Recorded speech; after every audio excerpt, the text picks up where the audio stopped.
Mimo Garcia. The hate between Bulgaria and North Macedonia is detrimental to the Balkans. Well, we've all been in a situation in which a tipsy acquaintance is trying to make a point. Do you respect me? I can feel almost the same now that our politicians, apprehensive lest they disappoint Bay Ganyo, rush to outdo each other in catcalling. Hey, you, Macedonians. Do you respect us? Being a successful politician in Bulgaria is extremely easy. First, you have to glorify Russia. Second, you have to speak against homosexuals and Roma. Third, you have to draw red lines with North Macedonia. Take these few steps, and you're sure to land a position as a municipal councillor, a member of parliament, or even a government minister. If that's what you want, of course. Because there are also people like us who do not want to identify with Bay Ganyo, who makes up for his complexes by bragging that Bulgaria was founded back in AD 681. That the computer was invented by Bulgarian John Atanasoff, and that we Bulgarians placed fourth in the Football World Cup. Friends have often asked me about the point of standing up for those that the majority rejects as mavericks. I, for my part, have always wondered how it is possible to be a conformist. Have you heard that a turtle cannot be separated from its shell? It is attached to that shell from birth to death. Similarly, a person cannot be separated from their position. It took shape decades ago, when their own parents formed their notions of good and evil and of the world and passed those notions to their child. Next, the person added notions of their own, until all that snowballed into a mass of opinion that cannot be changed by a snap of a finger. All those commissions tackling the issue between Bulgaria and North Macedonia are totally pointless when the most important factor is absent, a willingness to opt for a well-intentioned tone. Treaties cannot possibly come together when both political elites make populist use of the dispute. All political analysts, of whatever stripe, are adamant. If Prime Minister Petkov makes a move about the veto, he will be ousted.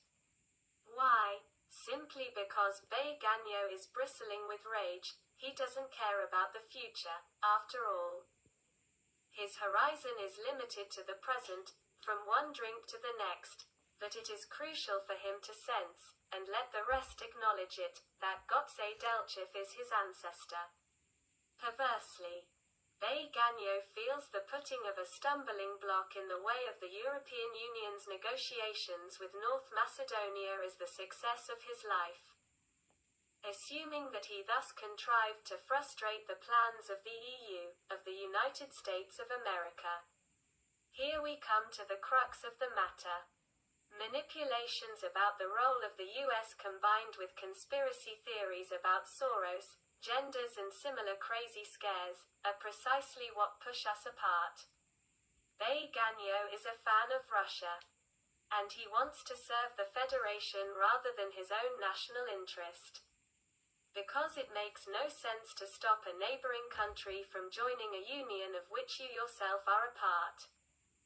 It is not at all smart to egg on further, literally to incense, the population of that neighboring country by your arrogant posture. Demanding from your own politicians to pursue a self-defeating policy. By playing up to the Macedonian language and trying to deter North Macedonia and Serbia from strengthening their relationship with the EU, Russia is following a plan. We can only say congratulations to them for working down a list. For his part, Bay Ganyo has no such list. He brings emotion rather than reason into the subject. The very fact that instead of appreciating Kirill Petkov, whom I have described as a political gem, because we finally have an intelligent, educated and successful politician, unaffiliated to the communist-era state security and not an incompetent political appointee, and giving the Prime Minister a chance to conduct a dialogue with North Macedonia. We continue to inflame ourselves against our neighbors in forums and on social media. I hate to say it, but we can see exactly the same on the opposite side. Wise guys, they deride everything Bulgarian, harass citizens who identify themselves as Bulgarians, and religiously insist that whatever is Bulgarian is bad by definition. You can even see Macedonians closely following Bulgarian politicians and historians on Facebook. A positive post on bilateral relations inevitably triggers a vitriolic response. I looked into part of these accounts hoping to find that they were trolls rather than real Macedonians, but they proved to be real accounts of real spiteful people. Probably that's the idea. Both Bulgarians and Macedonians have had their souls poisoned by rancor. The toxic seeds are already bearing fruit that confronts us, the present generations. Nevertheless, we are bound to find a way to each other. A well-intentioned tone rather than reciprocal threats will take us there. We need to ignore Bay Ganyo and Mact.